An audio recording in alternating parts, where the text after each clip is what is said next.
جسے تقدیر پر یقین ہوتا ہے وہ اپنے اوپر نازل ہونے والی مصیبتوں سے نہیں گھبراتا۔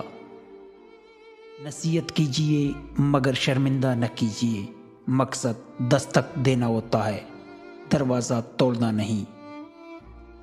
اگر آپ دوسروں کے لیے اچھا سوچ رہے ہو تو ایسا کیسے ہو سکتا ہے کہ وہ رب آپ کے ساتھ برا ہونے دے؟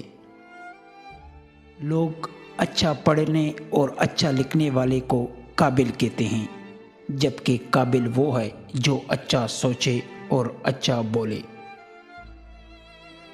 اپنے گھر کی باتیں باہر کے لوگوں کو نہ بتاؤ، تمہاری غیر موجودگی میں لوگ تمہارا مذاق اڑائیں گے۔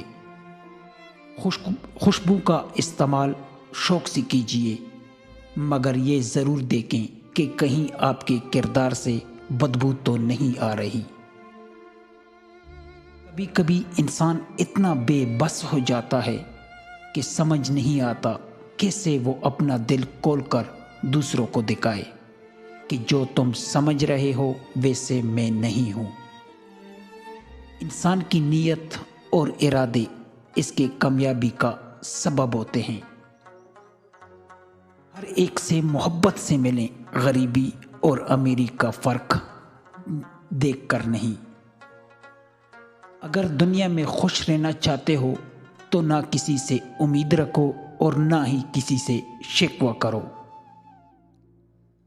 خدا پیار سب کو دیتا ہے، دل بھی سب کو دیتا ہے، دل میں بسنے والی بھی سب کو دیتا ہے، لیکن دل کو سمجھنے والا صرف نصیب والوں کو دیتا ہے۔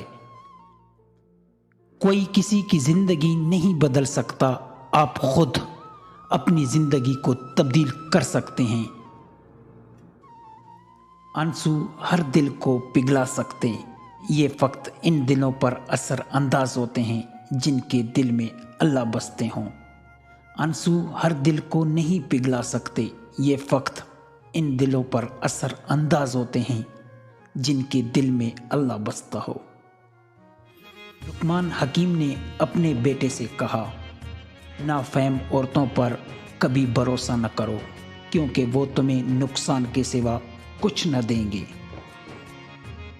کبھی کبھی انسان نہ ٹوٹتا ہے نہ بکھرتا ہے، بس تھک جاتا ہے، کبھی خود سے، کبھی قسمت سے اور کبھی اپنوں سے۔ حضرت لقمان حکیم نے اپنے بیٹے سے فرمایا، حسد کی 3 علامتیں ہیں۔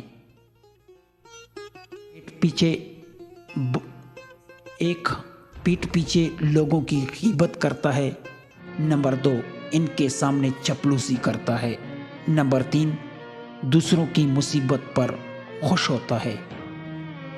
لقمان حکیم نے اپنے بیٹے سے کہا، اے میرے بیٹے، میں نے لوہا اور پتھر سب اٹھائے ہیں، لیکن قرض سے زیادہ بوجھل کوئی چیز نہیں اٹھائی۔ میں نے پاکیزہ چیزیں کہی ہے اور اچھے حالات بھی دیکھے ہیں، لیکن عافیت، ازمائش سے دوری سے زیادہ لذیذ چیز نہیں پائی، اور لوگوں کی طرف اپنی ضرورتیں لے جانے سے زیادہ تلخ کسی چیز کو نہیں پایا۔ اے بیٹے، جو کہتا ہے وہ جھوٹ بولتا ہے کہ برائی برائی کو ختم کرتی ہے۔ اگر وہ اپنے اس قول میں سچا ہے تو وہ 2 مقامات پر آگ جلا کر دیکھیں کہ آیا ایک جگہ دوسری جگہ کی آگ کو بجھانے میں کس قدر مدد کرتی ہے۔